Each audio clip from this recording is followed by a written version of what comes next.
하나님의 말씀의 제목을 주의 은혜로 하소서라고 하는 제목으로 말씀을 드리겠습니다. 오늘 사도 바울이 2차 전도여행의 내용입니다. 그 중에 이제 암비볼리라고 하는 지역과 아볼로니아라고 하는 지역, 그리스 지역입니다. 이 지역을 지나서 데살로니가라고 하는 지역에 이르게 됩니다. 우리는 이제 데살로니가 전서 후서를 읽었기 때문에 데살로니가라고 하는 지역이 익숙하시죠. 근데 지금 데살로니가에 가보니까 별게 없어요. 그냥 뭐 유적도 없고 교회도 없고 뭐 그렇게 자랑할 만한 게 없는데, 사도 바울이 데살로니가를 방문하게 된 이유는 암비볼리와 아볼로니아에 회당이 없었습니다. 그래서 이 암비볼리아, 아볼리아는 더 큰 도시였는데 그냥 패스하고 데살로니가라고 하는 곳에 유대인의 회당이 있다라고 얘기를 하고 있습니다. 저는 이제 데살로니가 하면 이제 잊지 못할 추억이 하나가 있는데, 저의 신대원 동기이고 이 남동 시찰에 같이 있는 목사님이 파리 불어주셨어요. 성지순례 가가지고. 그래서 밤에 이제 가이드하고 둘이 데살로니가에 있는 병원으로 가신다고 하는데요, 마음이 안 놓여서 제가 이제 택시를 타고 가이드하고 저하고 목사님하고 가서 CT, 엑스레이 막 그냥 저녁 늦게까지 병원에 있었던 것을 기억을 합니다. 그래서 제가 데살로니가 하면 그 지역의 그 병원 같은 기억이 딱 나게 됩니다. 자, 사도 바울은 데살로니가 교회에 유대인의 회당이 있어서 들어가서 새 안식일 동안 말씀을 가르쳤습니다. 2절에 보면 강론했다고 그랬어요. 그리고 이제 데살로니가를 떠나서 베레아라고 하는 지역으로 내려오게 되는데, 거기서도 10절과 11절에 강론이라고 하는 말을 쓰지는 않았지만 10절과 11절을 제가 읽을게요. 밤에 형제들이 곧 바울과 실라를 베레아로 보내니 그들이 이르러 유대인의 회당에 들어가니라. 자, 17장 1절에도 유대인의 회당이 있었어요. 그래서 17장 2절에 사도 바울이 새 안식일 동안 강론했는데 11절에는 이렇게 설명하고 있습니다. 베레아에 있는 사람들은 데살로니가에 있는 사람들보다 더 너그러워서 간절한 마음으로 말씀을 받고, 그러니까 사도 바울이 강론한 거죠. 그러니까 데살로니가에서도 강론을 하고 베레아에서도 강론을 하니까 하나님의 말씀이 친히 역사하셔서 열매를 맺게 됩니다. 그 열매가 4절에 보면 헬라의 큰 무리, 숫자가 많은 거죠. 그리고 적지 않은 귀부인, 그러니까 좀 엘리트 층에 힘이 있는 사람들의 부인들이 예수를 믿었다라고 하는 거예요. 데살로니가에서 하나님의 말씀을 강론할 때 이런 열매가 맺게 됩니다. 그리고 10절에 보면 베레아라고 하는 곳에서도 유대인 회당에서 말씀을 가르쳤더니 12절에 믿는 사람이 많고, 그 다음에 헬라의 귀부인과 남자가, 그러니까 이방 사람들도 많이 예수를 믿게 됐다라고 하는 거예요. 자, 뭘 얘기를 하느냐? 주의 은혜로 하소서가 오늘 제목인 것처럼 하나님의 말씀을 전할 때에 이방인과 유대인들이 예수께로 돌아오는 역사가 있었다고 하는 거죠. 그러니까 사도 바울도 예수님을 어떻게 전했느냐? 하나님의 말씀으로 전했다라고 하는 얘기입니다. 근데 여러분, 이제 사도 바울이 베레아라고 하는 곳에서 더 한참, 우리가 서울에서 부산보다 더 멀어요. 부산이 뭡니까? 그냥 저기 북쪽에서 저 제주도 가는 쪽으로 그렇게 먼 데가 가면 아덴이라고 하는 데가 있습니다. 아덴. 이 아덴은 여러분 많이 들어보셨어요. 아테네. 아테네를 성경에서는 아덴이라고 그러고, 아테네가 아덴입니다. 즉 그리스의 지금 수도죠.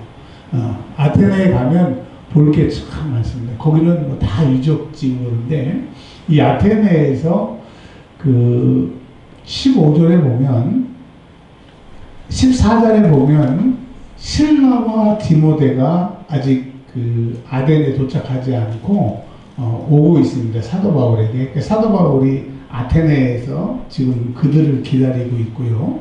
17장 1절에 그들 그랬으면 이 전도 여행의 무리인데, 전도 여행의 무리가 바울, 그 다음에 실라, 디모데, 그 다음에 사도행전을 기록한 누가, 이 네 사람이 전도팀인데, 지금 그 16장 2절과 40절에 보면 누가와 디모데는 다른 곳에 있어요. 지금 빌립보에 있고, 지금 신라하고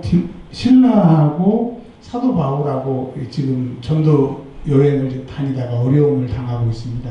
지금 혼자 지금 아테네에 도착하게 되는 거예요. 15절에 보면 아덴까지 이르러 그에게서 신라와 디모데를 자기에게로 속히 오게 하라는 명령을 했다고 하는 거예요. 지금 사도 바울은 혼자 있는 겁니다.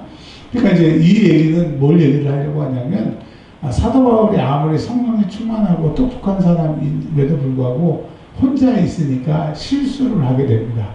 이번에 성지순례에 가니까 아테네의 성지순례에 갔을 때 사도 바울이 유일하게 선교여행에서 실패한 곳이 아테네다라고 가이드가 얘기를 하더라고요. 물론 성경을 읽어보면 그 가이드의 말이 100% 맞지는 않습니다. 왜 맞지 않냐면 34절에 보면 아테네에서 복음을 증거합니다. 근데 복음을 증거하는 것처럼 이제까지는 강론을 했는데 17절에 보면 강론을 하지 않고 변론을 합니다. 변론.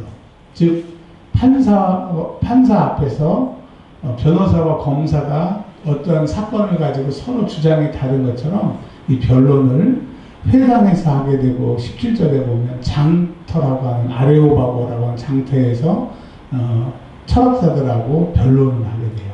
그래서 34절에 보면 몇 사람만 예수 믿게 됩니다. 아까는 어떻게 됐어요? 데살로니가하고 베레아에서는 많은 사람들이, 또 영향력 있는 사람들이 예수를 믿게 되는데, 예수를 복음을 증거하지 않고 토론하고 변론하니까 몇 사람만 예수 믿게 돼요.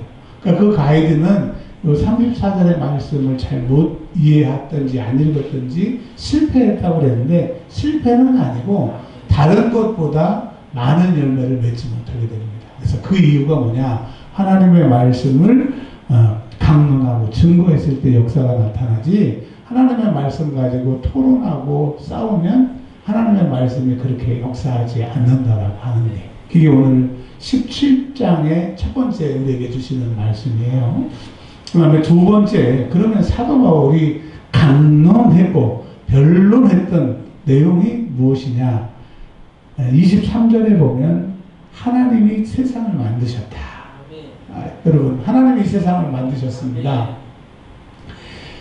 불교에서는 28,000번 정도의 윤회를 해야 윤회가 끝난다고 그래요. 여러분, 우리가 28,000번을 어떻게 태어났다가 죽었다가 태어났다가, 불교에서는 그렇게 얘기를 하고 있어요.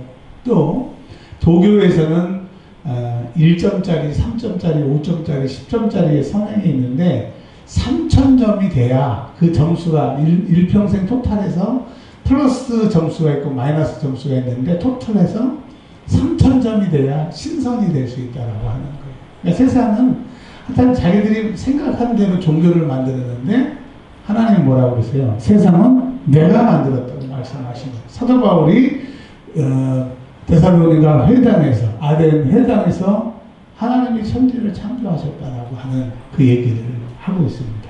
그 다음에 25절에 뭐라고 그랬느냐? 그 하나님이 천지를 창조하셨고 너희에게 생명을 주셨기 때문에 그 생명을 유지할 수 있는 것도 하나님에게 공급받아야 되고, 그 생명이 참한 생명이 될 수 있도록 하나님을 만나야 된다. 이 얘기를 하고 있는 것입니다. 근데 너희들이 믿는 신, 너희들이 믿는 철학은 너희에게 생명을 줄 수가 없다는 거예요. 그래서 오직 생명은 예수, 오직 생명은 하나님께만 온다라고 하는 이 얘기를 하고 있는 거예요. 근데 이게 사실이니까 그 얘기를 듣는 사람들이 주께로 돌아오게 되는 것이죠.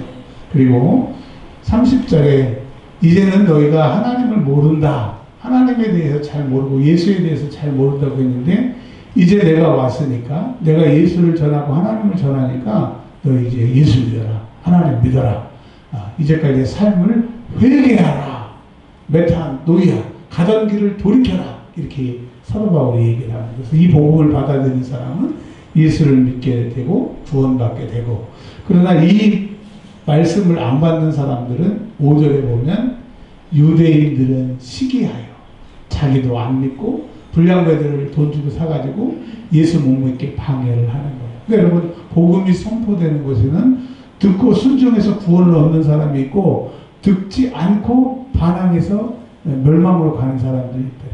그러니까 복음 앞에는 순종 아니면 불순종 이거밖에 없다는 거예요. 여러분 순종해서 구원을 얻는 저와 여러분들이 되시기를 주의 이름으로 축원합니다.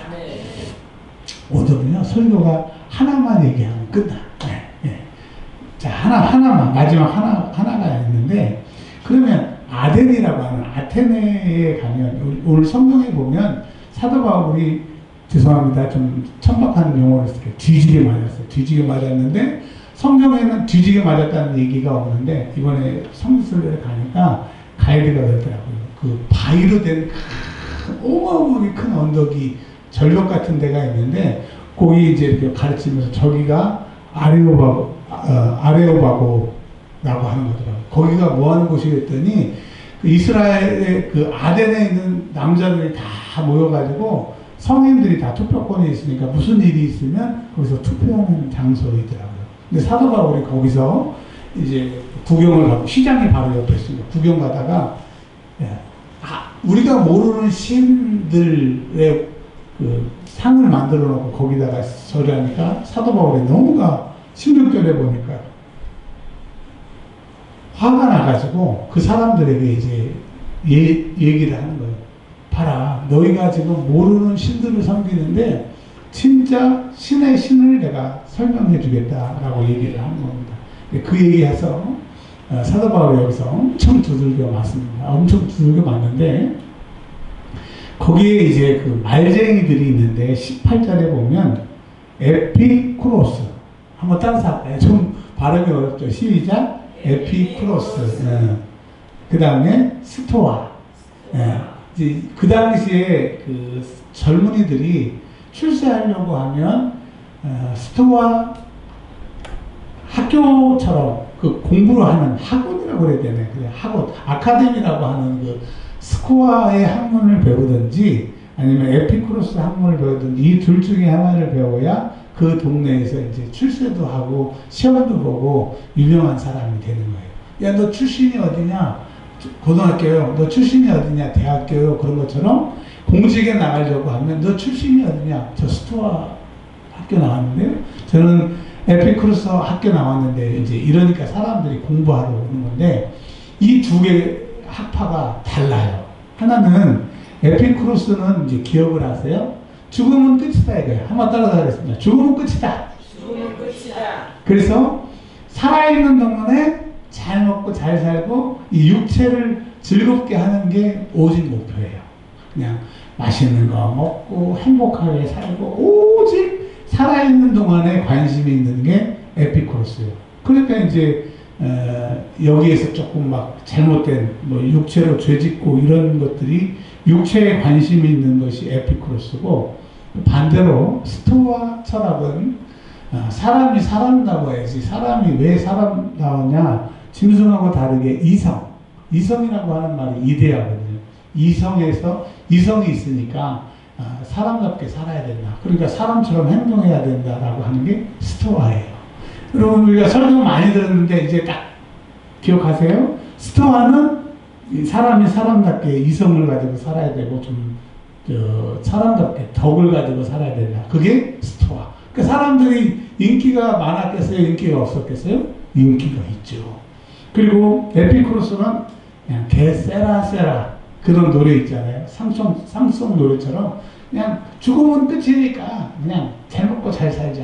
이렇게 반으로 갈라지게 되는 겁니다. 자, 근데 사도 바울이 18절에 예수를 얘기하는데 예수가 누구냐? 17장 3절에 데살로니가에서 얘기했던 것처럼 예수가 곧 그리스도라고 하는 거예요. 그러면 예수가 그리스도라고 하는 말이 뭐냐면 나사렛 목수의 아들인 나사렛 예수님이 그리스도. 이게 이제 그 헬라어로 그리스도인데 히브리어로 말하는 메시아 그러니까 구원자라고 하는 거예요.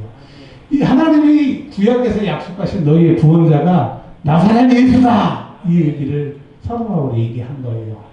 그러니까 그 에베쿠로스 학파들이 야 어떻게 신이 인간이 돼서 오고 사람이 죽으면 끝인데 예수가 죽었다 살아나느냐 완전히 사기다. 앞에 개자를 붙여서 개사기다. 이렇게 얘기를 한 겁니다.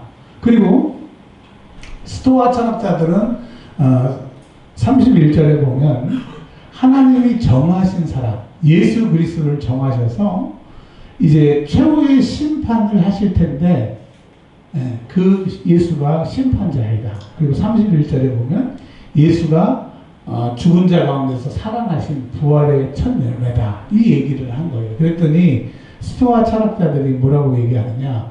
야 사람이 도덕적으로 깨끗하게 살면 되지 무슨 심판이 있느냐. 그리고 내가 나를 구원해야지. 내가 착하게 살아야지. 왜 다른 구원자가 필요하냐. 그러니까 스토아 철학자들, 에피쿠로스 철학자들, 사도의 마을이 말 같지가 않은 거예요. 여러분 길거리 가다가 여러분에게 도를 하십니까? 그러면 뭐라 그러세요? 도를 하십니까? 대꾸도 하네요. 선생님 도를 하십니까? 그럼 뭐라고 해요? 저한테 한번 물어보세요. 알죠. 도를 합니다. 그럼 그 사람들이 예상하지 않는 답이 나오니까 이렇게 쳐다봐요. 도가 뭐야? 길도자. 성경에 도는 예수라고 그랬으니까 예수가 도지. 그러면 이제 슬금슬금 가려고 그래. 가지 말고 와서 얘기 좀 하자고. 나는 교회 목사라고. 내가 도에 대해서 가르쳐 주셔야 바빠서요. 여러분 그 사람들이 예수가 도라고 하는 것을 인정하지 않고 도를 안다고 얘기하는데 사도 바울이 진짜 도를 얘기하니까 이 사람들이 막 거부를 하게 되는 거예요. 그러니 이제 사도 바울에게 말로 안 되니까 사람이 말로 안 되면 뭐로 해요? 욕을 하잖아요. 욕으로서 안 되면 주먹으로 때리는 것처럼 사도 바울이 뒤집에 맞았대요. 자 이제 결론입니다. 똑같은 사람인데 데살로니가에서 하나님의 말씀을 증거했을 때 큰 무리들이 구원을 받았고 이방인까지 그리고 베레아에서 하나님의 말씀을 강론하고 증거했을 때 허다한 사람이 믿고 헬라 즉 그리스 사람들 남자 여자들이 믿었다고 하는 거예요. 근데 그 사도 바울이 아테네에 가서 정말 그 철학의 고장 신들의 고장에 딱 가서 16절에 바울이 아덴에서 그들을 기다리다가 그 성에 우상이 가득한 것을 보고 마음에 격분하여 열받아서 그 철학자들을 막 변론하고 했는데 변론으로 사람을 구원할 수 없다는 거예요. 물론 34절에 몇 사람이 구원받았고 그 아레오바고라고 하는 그 재판하고 막 하는 곳에 디오니수스와 다말이라고 하는 관원도 예수를 두 사람이 믿긴 했지만 그러나 하나님의 말씀은 내 지식으로 변론해서 되는 것이 아니라 하나님의 말씀이 일하게 하신다고 합니다. 자, 그래서 여러분 이 사도행전 17장이 사도 바울의 2차 전도 여행 중에 세 군데를 얘기하고 있어요. 데살로니가, 베레아, 아덴.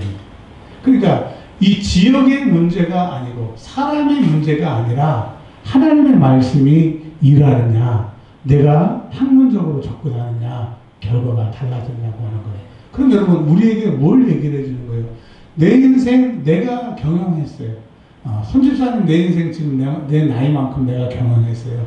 근데 경영이 잘 됐어요? 잘 안 됐어요? 잘 안 됐어요. 자, 이해심 원사님 내 인생 내가 경영했어요. 경영은 지금 잘 되고 있어요? 잘 안 되고 있어요? 잘 안 되고 있어요. 그러면 여러분 이제 변론하지 말고 내가 나를 경영하지 말고 내 모든 주권과 내 모든 거를 하나님께 맡기시기를 바랍니다. 그 기도하는 시간만큼 맡기는 거예요. 그 기도하는 만큼 하나님이 그걸 내가 맡긴 만큼 인정해 주시는 거예요. 그러면 우리의 인생이 달라질 줄 믿습니다.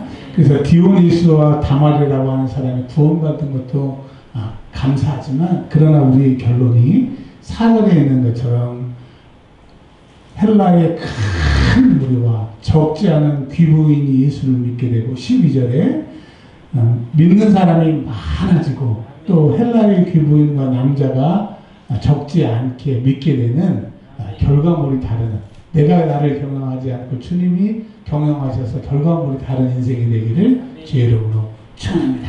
오늘 설교가 너무 짧았죠? 기도하겠습니다. 하나님 감사합니다.